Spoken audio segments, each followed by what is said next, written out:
teaching in 1993. I was a young, unlicensed teacher, wholly unprepared for the complexities of the classroom. And I noticed my students engaging in sexual jokes and homophobic teasing, and I tried to put a lid on it when I heard it, but it felt like it was part of something bigger. That was the year that the American Association for University Women reported that 85% of girls and 76% of boys were experiencing sexual harassment in schools. That is a staggering statistic. That means almost every child is impacted.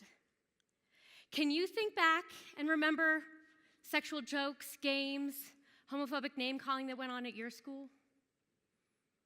Well, when I was in 10th grade, I was given the nickname, the Fridge. At first, I thought it was because the boys thought I was fat or big, like William the Refrigerator Perry of the Chicago Bears, because this was 1987, you know, the Super Bowl shuffle. Well, come to find out that I was apparently thought to be cold or frigid because I'd had the audacity of rejecting the advances of one of the senior boys. And the name stuck for years. And that's just part of the culture of high school. It's also sexual harassment, and we need to be able to name it. The situation is worse for gay and lesbian teens. The same report documented rampant anti-gay name-calling in schools, and I also learned that year that gay and lesbian teens were 4 times more likely to attempt suicide than other students in their schools. Kids were dying, and I had to do something. So after teaching for a few more years and getting my master's at CU, I went on to get my PhD, and my dissertation research was informed by this data from California that showed that classroom teachers were less likely to intervene in forms of bullying and harassment that I call gendered harassment, or based on sex, sexual orientation, gender presentation, and body size. So I interviewed teachers because I wanted to understand this gap. And I developed a model called the coffee filter model to try to explain what was going on. That essentially we all get a combination of mixed messages that we're trying to filter through to decide how to act in various situations. That sexual harassment is bad, but you're too sensitive if you can't laugh at a sexist joke. Gay bashing is terrible, but homophobic slurs are rampant in our schools and particularly in our sporting culture. What would you do if you heard an anti-gay joke or a sexist comment at work? How do you call someone's attention to their behavior without making them defensive or shut down to further learning? This is the challenge that teachers face every day in their classrooms, but the stakes are even higher because kids are vulnerable. They're still developing their sense of self. So I was looking for other ways to help support teachers to act. Enter Title IX. Title IX is most widely known for its impact on collegiate athletics, but it actually has a very important role to play here. The language of the law stipulates that there should not be discrimination on the basis of sex in educational programs. That includes sexual harassment and harassment based on failure to comply with gender stereotypes, which includes much of homophobic and transphobic harassment. Every school district is required to have a Title IX coordinator, and in a recent study, we learned that that job is often assigned on top of other very large duties like superintendent, director of athletics, or director of human resources.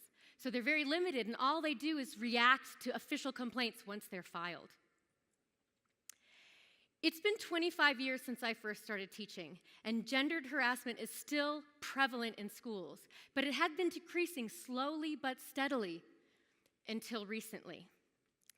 Last year, in a survey of high school students, 79% of the students reported that bullying had increased in their schools during the 2016 presidential election.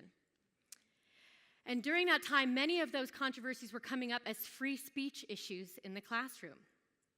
And so as Associate Dean, I was hearing the struggles of our faculty and our student teachers as they worked to deal with these challenges they spilled over into their classrooms.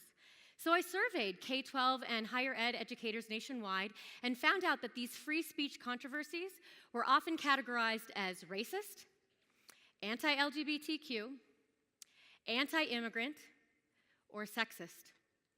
And educators were struggling because they wanted to keep their students safe so they could learn in their classrooms, but they didn't know what to do when a student cried free speech to justify that expression. The good news is, anti-bullying policies and non-discrimination policies are there for a reason. And First Amendment law shows that the pedagogical mission of the school and student safety prevail over individual speech rights. Why? Because safety matters and harassment hurts.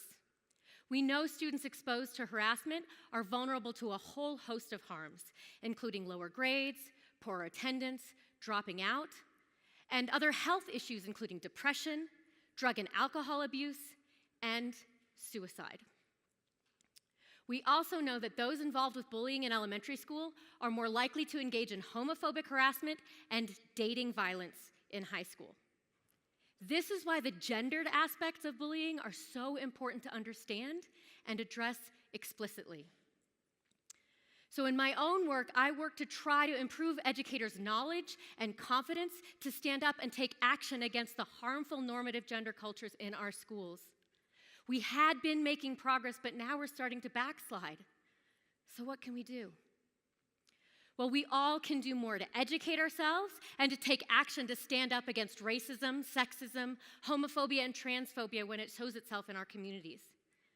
First, we must address our own discomforts. We cannot challenge bias if we don't try to understand it better within ourselves.